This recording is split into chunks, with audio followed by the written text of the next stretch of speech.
So I haven't had a lot of time recently to make a new full, like regular video. However, the two movies that I saw that I was gonna review really weren't didn't have like I didn't have a whole lot to say about them. So I figured I'd just do this really quick while I actually do have time to myself. Uh, First, I saw Coco, which I thought was awesome. Actually, surprisingly, I have a issue with modern Pixar movies that I just don't think they're as good as they used to be. I think anything post Wally just is lazy. I mean, Toy Story 2 and 3 are basically the same movie. Finding Dory is basically just finding Nemo, and I never bothered with Cars or Brave or anything like that. So I didn't like Inside Out either, and so I went into Coco with sort of lowered expectations, like, okay, I'm watching an animated film, and honestly, I came out it was awesome. I really, really liked it. Thought it was a little predictable in the middle. I mean, he's going to meet. I mean, spoilers. I mean, you should see this movie already. I mean, it's Coco. It's been out forever. In the middle of the movie, he's going to meet his father or his great great grandfather in the afterlife, and he's expecting him to be all like amazing and like the musical side of his family that he's he's always looking for. And then of course, like that he's not going to turn out to be a good person. He's going to be evil or whatever, and of course that's exactly what happens. And it's like we've seen that movie before, we've seen these beats before. It was a little predictable. I mean, granted, it's a children's family movie. I'm not expecting like Citizen Kane from this fucking thing or whatever. I just think that it felt too familiar, and so it felt it was sort of boring. But I really really enjoyed it though. I mean, every other aspect about it besides its somewhat predictability, I really enjoyed. Pixar, their animation, their the graphical detail they can put into things is amazing. I mean, they have things down to photorealism in a way where it's sort of eerie. And that's one of my issues kind of too, is that Coco is like this movie it's an animated movie, but like every sort of non-animated object has this sense of photorealism, and the way characters move is so realistic that when the characters look like cartoon characters, it creates this sort of like uncanny valley effect that I really just can't get over. I don't know why Pixar just can't design a character that looks like a normal human. If you're going to create everything that looks photorealistic, just make photorealistic characters. I don't understand why they keep going with this cartoony design. I mean, I get that it is a cartoon, so it's sort of redundant to ask that, but like, if you're going to go photorealism with everything else, why stop at the character designs? It doesn't make any sense.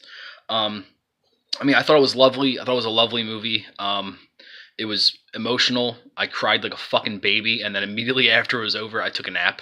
Um, but I really really liked it. I thought it was a really fun, genuinely heartwarming, good movie. And that's saying a lot. But my issues are my issues with it, and so granted, Coco gets a 4 out of 5. So Coco gets 4 out of 5. Boom. All right, whatever. Moving on. Other movie I saw was The Shape of Water. Shape of Water was good.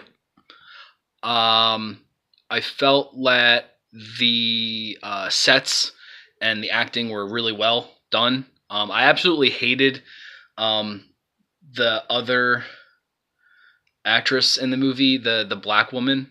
I mean, that's the only description. I've seen her in other movies. I don't know her name off the top of my head. But she's awful in this fucking movie. I can't fucking stand her character at all. She's unnecessary, and she's just really fucking annoying in this movie. Every scene she was in, I hated. I cannot stand her. At least in this movie. I won't say all movies. I can't stand her in this movie. I thought it was really well. I mean, the movie has a lot of sex and nudity, which I wasn't expecting, and I kind of feel like it's unnecessary. I mean, the title of the movie is like, like The Shape of Water. Water has no shape.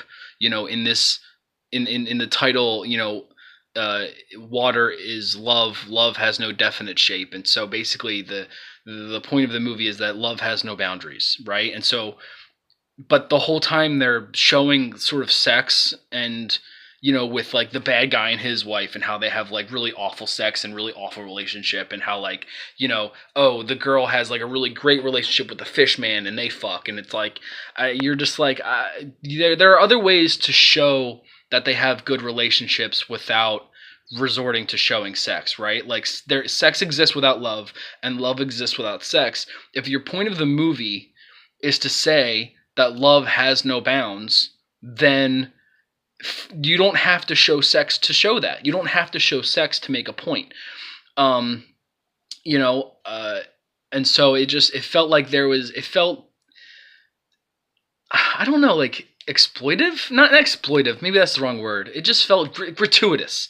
That's the word. It felt gratuitous. It felt like there really didn't need a reason to have so much nudity and so much sex. And I'm not a prude by any means. I just felt like it didn't fit for the type of movie that it was, right? It didn't feel necessary. It didn't feel like, right for the type of film, or even for the point that the movie was trying to make. It just felt like it was just there for the sake of it, I mean, I thought the movie was great, just aside from the fact that there was this abundance of nudity and sex that just didn't really need to be in there. I mean, honestly, this movie could have been a PG-13 movie, and it could have made its point without showing sex, and just, there are other ways to show that there are people with strong relationships. There are other ways to show that these people love each other, and you don't have to show nudity and sex to do that. And this movie easily could have been PG-13 and got its point across just as easily, and probably could have been more emotional. I mean, and that's one of my issues too, is that it definitely feels like this movie wanted to pull on your heartstrings a little bit at times and wants to get an emotion out of you, but I was just flat that whole movie. Like, I wasn't invested. No, I mean, I was invested, but I wasn't, pulled in a way where, I was going to, shed a tear when it wanted me to shed a tear. Yeah, it was just, it just fell sort of flat on that regard, and I just felt like it went out of its way to show nudity and to show sex when it really wasn't necessary at all. On top of that, I really thought that it was a good movie. I thought the sets were amazing. I thought the acting was really good. There's sort of attention to detail. I thought the Fishman costume was fucking awesome. It looks awesome. It's so good.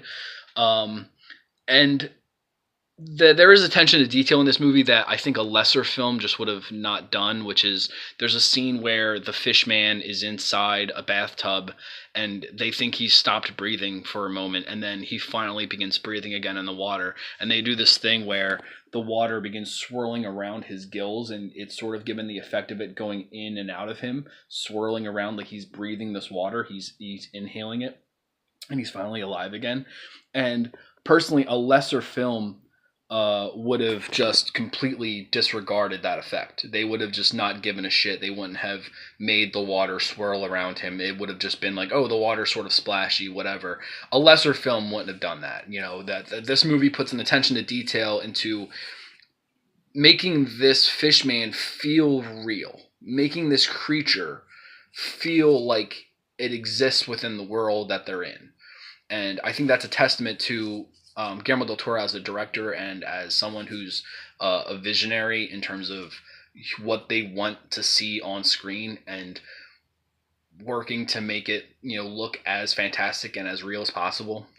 But I thought it was really good. I just thought it wasn't as emotionally investing as it could have been, and I felt that its use of sex and nudity was just a little too gratuitous and distracting, honestly. And again, I'm no prude by any means. I just think it was unnecessary, and just it wasn't right for the type of film that it was. Overall, I'd give that one a 4.2 just because it's really good. So yeah, Coco gets a 4. Shape of Water gets a 4. And that's really all I gotta say. Thanks for watching. See ya.